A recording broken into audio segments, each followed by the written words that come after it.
کچھ لوگ کہنے لگے کہ موسیٰ نے قارون کو زمین میں اس لیے دھسایا ہے تاکہ اس کے بعد اس کے محل پر اس کی زمین پر قبضہ کر سکے۔ حضرت موسیٰ علیہ السلام نے کہا اے زمین اس کا مال بھی نگل لے، اس کا محل بھی نگل لے، اس کی زمین بھی نگل لے، اس کے خزانے بھی نگل لے، زمین پر جو بھی اس کی ملکیت ہے سب کو نگل جا۔ ایک ہی لمحہ میں، ایک لمحہ نہیں ہوا، زمین سارے قارون کو، قارون کے خزانے کو اپنے ساتھ لے کر زمین نے نگل لیا، زمین کھا گئی۔ کروڑ پتی مال کے نشے میں زمین پر ایڑی مال کر چلنے والا قارون کے واقعے سے سبق لے، کیسے آن کی آن میں زمین میں دھس گیا۔ دنیا کا مشہور بادشاہ جس کا نام سکندر اعظم ہے، جس کا نام غزلوں میں، شعروں میں پڑھا جاتا ہے، عبرت کے لیے پڑھا جاتا ہے۔ اجل نے نہ کسرا ہی چھوڑا نہ دارا، اسی سے سکندر صفاتے بھی ہارا، پڑا رہ گیا یوں ہی ٹھاٹ سارا، جگہ جی لگانے کی دنیا نہیں ہے، یہ عبرت کی جا ہے تماشا نہیں ہے۔ یہ سکندر اعظم، اس کا اصل نام الیگزینڈر ہے۔ یہ نبی پاک صلی اللہ علیہ وسلم کے زمانے سے 300 سال پہلے مقدونیہ سے نکلا، 20 سال کی عمر میں بادشاہ بنا، 23 سال کی عمر میں پورے یونان کو فتح کیا، 24 سال کی عمر میں ایران کے دارا کو فتح مار کر کے اس کو قابو میں کیا، 25 سال کی عمر میں ترکی کو فتح کیا، 26 سال کی عمر میں شام کو فتح کیا، 28 سال کی عمر میں مصر کو فتح کیا، پھر اس نے ایران کے راستے سے افغانستان، ہندوستان تک اس نے ساری زمین کو فتح کرتے ہوئے پوری زمین پر اپنی فتح کا جھنڈا لہراتے ہوئے 33 سال کی عمر میں دنیا سے چلا بھی گیا۔ 20 سال کا بادشاہ بنا اور 33 سال کی عمر میں پوری دنیا پر حکومت کرنے کے بعد دنیا سے چلا بھی گیا۔ اور جب دنیا سے جا رہا تھا اس نے کہا تھا میرے ہاتھوں کو میرے کفن سے باہر نکال دینا، میری میت سے یوں پھیلا دینا تاکہ لوگوں کو یہ پتا چلے کہ اتنا بڑا بادشاہ جو پوری دنیا کو فتح کرنے کے بعد جا رہا ہے، لوگ سوچتے ہوں گے پتہ نہیں کیا لے کر جا رہا ہے، دنیا دیکھے تو صحیح کہ وہ خالی ہاتھ جا رہا ہے۔ 33 سال کے بعد وہ خالی ہاتھ جا رہا ہے۔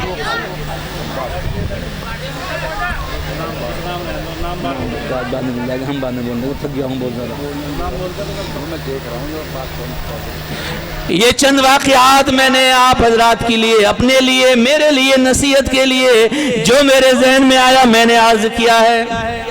اللہ کرے کہ مجھے بھی آپ کو بھی اس مدرسے سے تا قیام قیامت محبت عطا فرمائے، ٹوپی والوں سے، داڑھی والوں سے محبت عطا فرمائے، علماء سے محبت عطا فرمائے۔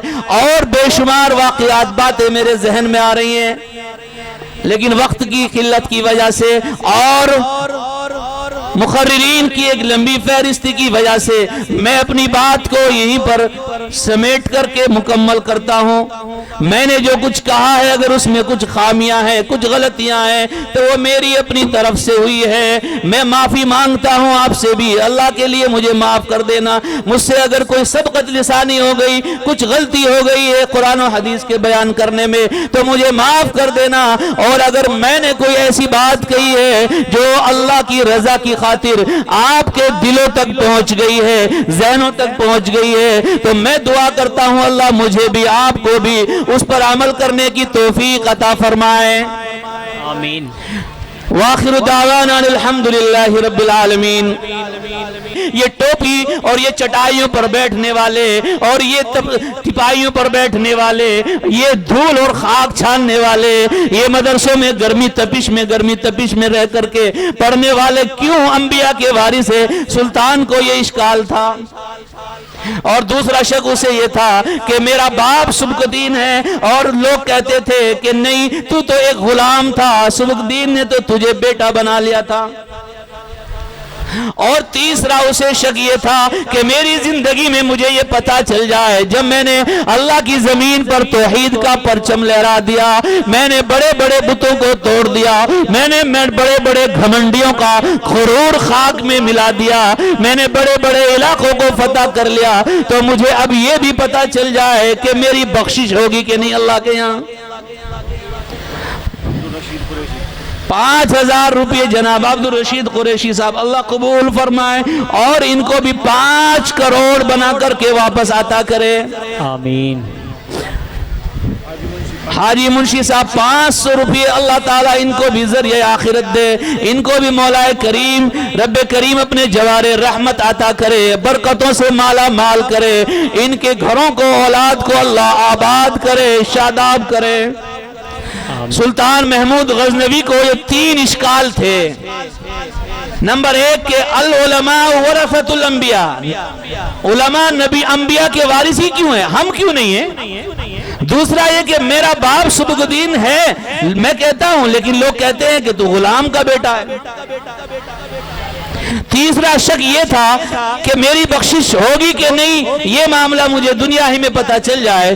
ایک رات کیا ہوا، سلطان محمود غزنوی رات میں گشت کرنے کے لیے نکلے، اور رات میں اپنے سپاہیوں کے ساتھ نکلے، چراغ ساتھ تھے، مشعلیں ساتھ تھی، دیکھا ایک کباب کی دکان پر ایک طالب علم اپنی کتاب لے کر کے دروازے سے جو روشنی آ رہی اس کی روشنی میں سبق پڑھ رہا ہے۔ وہ دکان والا اس کو بار بار بھگاتا ہے، چلا جا، وہ چلا جاتا ہے، لیکن تھوڑی دیر کے بعد وہ طالب علم پھر کتاب کھول کر کے پڑھنا شروع کر دیتا ہے۔ سلطان کو یہ دیکھ کر کے بڑا تعجب ہوا کہ یہ آج شخص بچہ پڑھنے کے لیے روشنی تلاش کر رہا ہے، اس کی غربت کا عالم کیا ہے کہ اس کے پاس پڑھنے والا دل تو ہے، پڑھنے کے لیے کتاب تو ہے، لیکن اس کے پاس پڑھنے کے لیے روشنی کا انتظام نہیں ہے۔ سلطان محمود غزنوی کی آنکھوں میں آنسو آ گئے۔ وہ بادشاہ دنیا فتح کرنے والا فوراً وزیر کو کہا کہ جاؤ اس کو ایک مشعل دے کر کے آؤ، اس کو ایک چراغ دے کر کے آؤ۔ وزیر فوراً گیا اور اس طالب علم کے پاس جا کر کے اس مشعل کو پیش کر دیا کہ سلطان نے ایک مشعل آپ کو ہدیہ میں دی ہے۔ وہ طالب علم خوشی لے کر کے اس مشعل کو چلا گیا اور جا کر اپنے کمرے میں اپنے گھر میں اس چراغ میں بیٹھ کر کتاب پڑھنے لگا۔ یہ رات کا واقعہ تھا۔ سلطان اپنے گھر آ کر کے جو سویا، سوتے ہی بستر پر جیسے ہی خواب خرگوش میں پہنچا، آقا مدنی محمد مصطفیٰ صلی اللہ علیہ وسلم خواب میں آ گئے۔ آقا مدنی نے خواب میں آ کر کے کہا، اے سلطان محمود، تو نے آج نبی کے وارث کی جو تو نے آج چراغ دے کر کے مدد کی ہے، اے سبک دین کے بیٹے، تو نے جو نبی کے وارث کی چراغ دے کر مشعل دے کر کے آج ایک مدد کی ہے، تو نے جو طالب علم کے ساتھ ایک سلوک کیا ہے، مدرسے میں پڑھنے والے کے ساتھ تو نے جو رحم کا معاملہ کیا ہے، اے سبک دین کے بیٹے، اے سبک دین کے بیٹے، نبی کے وارث کے ساتھ جو تو نے رحم کا معاملہ کیا ہے، اجا اللہ نے اس ایک معاملے پر تیری ساری زندگی کی غلطیوں کو معاف فرما کر تیرے لیے بخشش کا اعلان کر دیا۔ اس خواب میں ایک طالب علم کی مدد کرنے میں سلطان کو سارے شکوک کا جواب مل گیا۔ ایک مشعل دی ہے، بس ایک چراغ دیا ہے، کتنا بڑا انعام ملا ہے بھائی، کتنا بڑا انعام ملا ہے۔ جنت کے فیصلے ہو گئے، دوزخ سے آزادی کا پروانہ مل گیا، جنت الفردوس میں جگہ مل گئی، بخشش کا سامان ہو گیا، حوض کوثر کے ساقی کوثر کا وارث، ساقی کوثر کا مخاطب بن گیا، ساقی کوثر کا سیرابی عطا ہو گئی، حوض کوثر پر نبی صلی اللہ علیہ وسلم سے ملاقات کا مستحق بن گیا۔ ایک چراغ دینے پر ہم اگر مگر روشنی کا، کھانے پینے کا، پڑھنے پڑھانے کا، مدرسے کی ضروریات کا خیال رکھیں گے، نہ جانے اللہ تعالیٰ دنیا اور آخرت میں ہمیں کیا کیا نعمتوں سے مالا مال فرمائیں گے۔ اللہ مجھے بھی آپ کو بھی دین میں دنیا میں ترقی عطا فرمائے، عزت عطا فرمائے۔ اللہ رب تعالی ہمارے دلوں کو نیک صالح بنائے، تقوی پیدا فرمائے۔ اس بستی کے اندر مولا کریم نیک لوگوں کو پیدا فرمائے۔ اس مدرسے سے حفاظ علماء کا ایک جمع غفیر اللہ تعالی مستقبل کے اندر تا قیام قیامت اسی طرح سے تسلسل کے ساتھ اللہ تعالی یوں ہی حفاظ اور علماء کو فراغت نصیب فرمائے، اور یہاں کے تمام رہنے والوں کو مولا کریم خوشیاں عطا فرمائے اور دوزخ سے آزادی عطا فرمائے۔ جن حضرات نے کھانا نہیں کھایا ہے وہ چھوٹے مدرسے میں جا کر کے کھانا کھا لیں، باقی ابھی بیان کا نعت کا سلسلہ شروع رہے گا۔ میری آپ حضرات سے گزارش ہے جو غلطی ہو گئی ہے معاف کرنا۔